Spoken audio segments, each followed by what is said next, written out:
know our next guest as driver Nick on The Handmaid's Tale. Now he's in the passenger seat alongside Chris Rock in the 9th installment of the Saw series, Spiral, from the Book of Saw, opens in theaters Friday. Please welcome Max Minghella.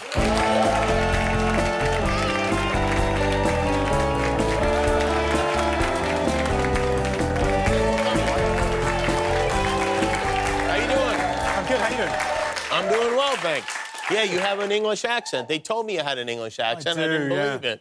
Yeah, people are always so disappointed when they find out I'm English. Really? Yeah, like when I grew up, I would watch, you know, you watch all these like American high school comedies, and there's always like this British, you know, foreign exchange student who shows up, and girls get very excited. Mm-hmm.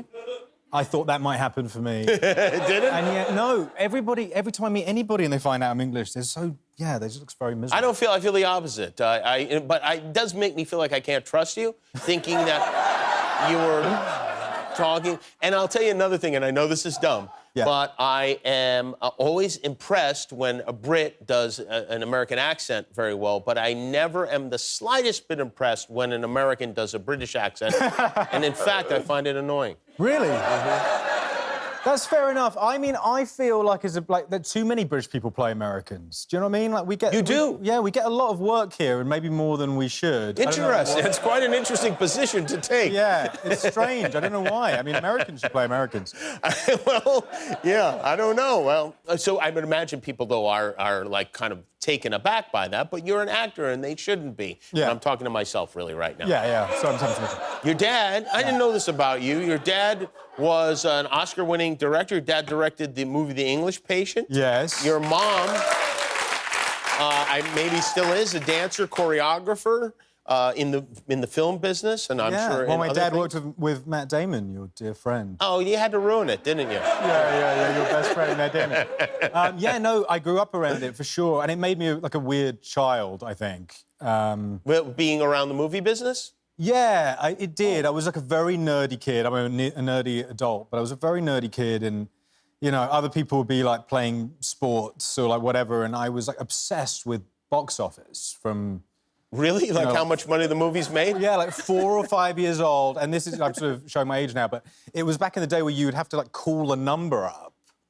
Like, you would, like, call a number, and it would be, you know, it would say, like, The Lost World, Jurassic Park, did, you know, 10,000 screen average and whatever. And that was, like, my hobby. That was, like... Wait a minute. I didn't even know that this existed. There was a number, like movie phone kind of thing? Exactly. Where you would call and then find out how much the movie... Why is that any of anyone's business?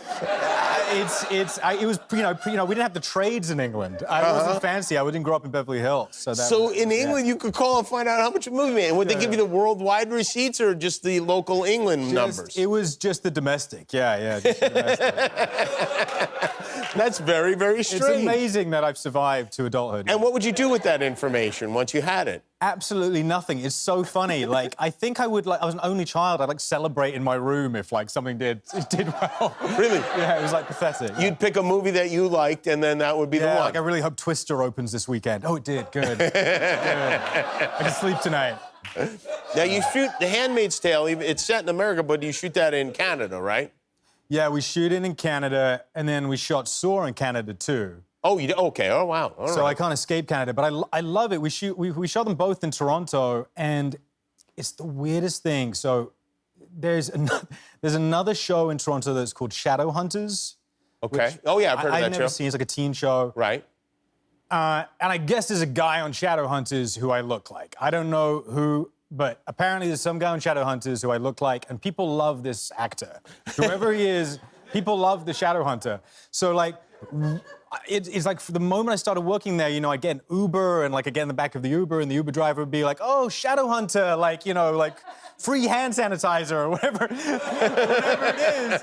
And so I love going there now because I just get treated like an absolute prince. I don't know who you are, Shadowhunter. But, is he the Is he the main Shadowhunter? I have no idea. I looked up the cast. I was like, I wonder who this guy is. They're all, like, very handsome and tall. I don't think I look like any of these people. But apparently there's some guy. Really? So people think you're the Shadowhunter guy. People think I'm a Shadowhunter guy, which is really nice. So I love working there. Do they shoot that show in Toronto? They do. Oh, they do? They Oh, do. and you've never run into him, huh? Never met him. Oh, wow. If you have him on, tell him I say it. Okay. Yeah. You could really do some terrible things in his name, you know? Yeah, so far it's been great for me. I mean, when we were doing Saw, I got free Chipotle once. Somebody thought I was a Shadowhunter guy. I just embrace it now. How did that happen? Were you in the Chipotle, or they handed it to you in the street? I was checking out. The guy was like, Shadowhunters, and I was like, that's... Do you like scary movies? Yeah, I do like scary movies. These movies are like really scary. Yeah. These movies are too scary for me. I can't. I wouldn't be able to sleep if I saw one. You'll of these be okay. movies. You're a big boy. I think you can do it. You'd be surprised. You would be surprised. Yeah. It's scary, but you know what? The thing I loved about it is it has this like buddy cop element to it. Okay. Oh, you and Chris Rock. Yeah, right. Yeah. Like I grew up obsessed with, strange kid, as you know, and was obsessed with like Beverly Hills Cop. I watched Beverly Hills Cop every day. What were the box office numbers on that? Do you remember? It's good numbers. Every day. It did like 180 domestic. How old were you? How old were you at this time? Well, Cop 1 came out in 1984. So that was the year before I was born. Okay. But Beverly Hills Cop 2, which Chris Rock is in. Okay, yeah, right. Came out when I was, alive and well. So I loved that movie so much, and it meant so much to me. So when I read the script for Saw, I wasn't expecting it to have this kind of detective story in it, and that was really exciting. I see. And did you know Chris Rock before this? I didn't. No, I'd never met him before. We met briefly at a party many months before we did this film, and it was very dark, and I had a bit too much to drink. And he came up to me and was very complimentary. So, immediately I assumed, oh, Shadowhunter. And then he said at the end of our exchange, we'd never met before, he said, and we're working together soon.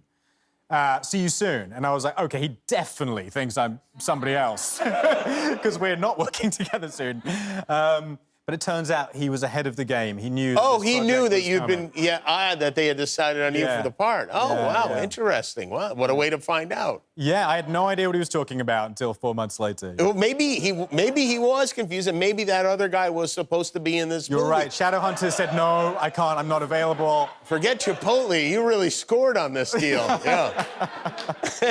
well, it's great to have you here. And tomorrow, Chris Rock will be with us, and so I'll explain to him who you are. Great, please just in case there's any confusion. Please do. Thank you, Jimmy. I appreciate it. Max Minghella, everybody. Spiral from the Book of Saw opens in theaters on Friday. We'll be back with music from Mod Sun and Avril Lavigne.